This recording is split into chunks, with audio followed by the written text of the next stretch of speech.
به کانال لیما کامپیوتر خوش اومدید. میریم برای آموزش ادغام پستی.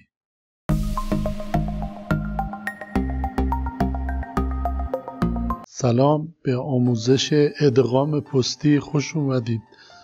ما اینجا یک لوح سپاس داریم که اون اداره یا اون سازمان یا اون شرکت گفته که برای 1000 نفر لوح تقدیر بزنید یا همون لوح سپاس بزنید.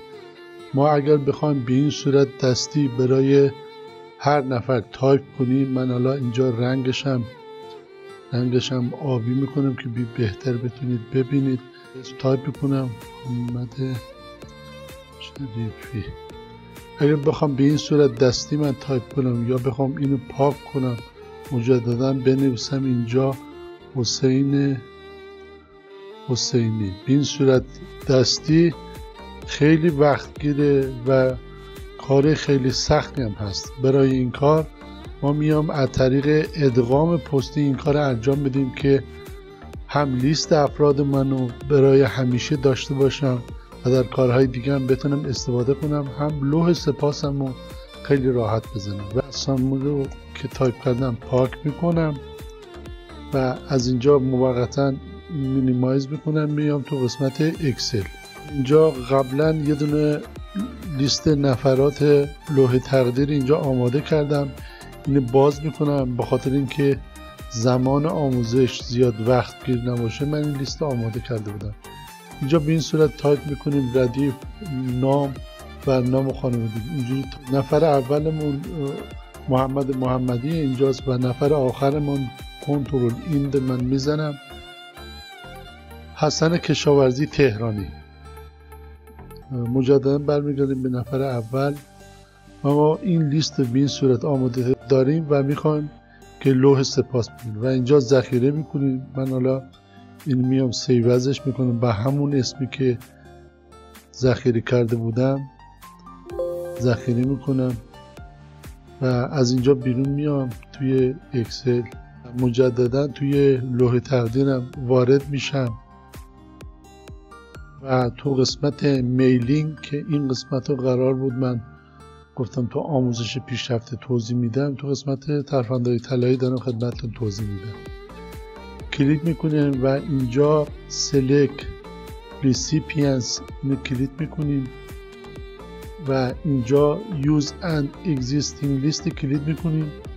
اون فایل اکسلی که رفتیم ساختیم اون فایل اینجا فراخوانی میکنیم. میام تو قسمت دسکتاپ این لیست رو که برای 1000 نفر ساخته بودیم اینجا فراخوانی میکنیم، اوپن میکنیم و اینجا تایید میکنیم مجددا و تو قسمت insert merge field میایم. اینجا مکان نما رو در جای مناسب قرار میدیم. تو قسمت insert merge field نام قرار میدیم و با یه فاصله یا اسپیس میایم نام خانوادگی رو قرار میدیم به این صورت و مجددا میریم تو قسمت finish merge، قسمت edit individual document رو کلیک میکنیم و اینجا تایید میکنیم و لوحمون رو برای اون 1000 نفر یک جا اسامیشو تو این قسمت تایپ میکنه، یعنی یک فایل جدید میاد رو اون سند اون میسازه به این صورت. بعدی رو ما نگاه کنیم به این صورت میاد میسازه.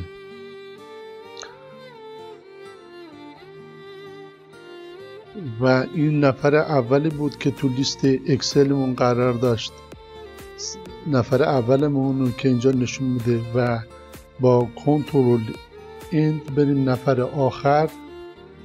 نفر آخرمون آقای حسن کشاورزی تهرانی بود که اینجا بهمون داره اشاره میکنه. این قسمت میگه که 1000 نفر هستند و به این صورت خیلی راحت میتونیم برای 1000 نفر لوح تقدیر بزنیم و پرینت کنیم. و یک موقع است ما برای 1000 نفر لوح تقدیر زدیم و مدیر عامل یا رئیس اون شرکت میگه 2 نفر جا موندن. مثال بعد از محمد محمدی ما 2 نفر ایجاد میکنیم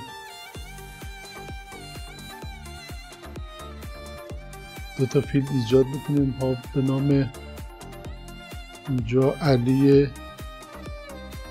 به نام اینجا علی اسدی، محمد بشیری. این دو نفر ما اضافه کردیم. ما میخوایم توی اون لوح سپاس فقط همین دو نفر پرینت کنیم. اون 1000 نفر ما قبلا پرینت کردیم لوحشون. مجددا ذخیره میکنیم و از اینجا خارج میشیم و تو محیط لوح سپاس میام، تو قسمت میلینگ و قسمت سلکت ریسیپینس میام و اینجا یوز اگزیستینگ لیست میایم. مجددا اون لیستی که اکسل زده بودیم اینجا فراخوانی میکنیم. توی دسکتاپ من این لیست زده بودیم، این لیست من زده بودم، فراخوانی میکنم یا اوپن میکنم، تاییدش میکنم. بعد تو قسمت اینسرت مرج فیلد کلیک میکنم، نام و با یه اسپیس یا فاصله نام خانوادگی رو میزنم و قسمت فینیش مرج میایم. اینجا ادیت ایندیویدوال داکیومنت میزنیم و اینجا رو باید بگیم که برای اون دو نفری که اکسل زدم اون دو نفر فقط چاپ کن. میایم توی اکسل شماره 2 و 3 رو ما اینجا اضافه کردیم، علی اسدی و محمد بشیری. میام تو محیط ورد و اینجا میگیم شماره 2 الی 3 تو ردیف 2 الی 3 رو برای ما پرینت بگیر. تایید میکنیم. سند جدید علی اسدی و محمد بشیری و این خیلی راحت میتونیم و یه کنترل پی بزنیم پرینت کنیم. میتونیم اینجا دیگه لوح سپاسمون رو پرینت کنیم. خیلی ممنون که تا اینجای آموزش با من همراه بودید. تا یک آموزش دیگه، خدا نگهدار.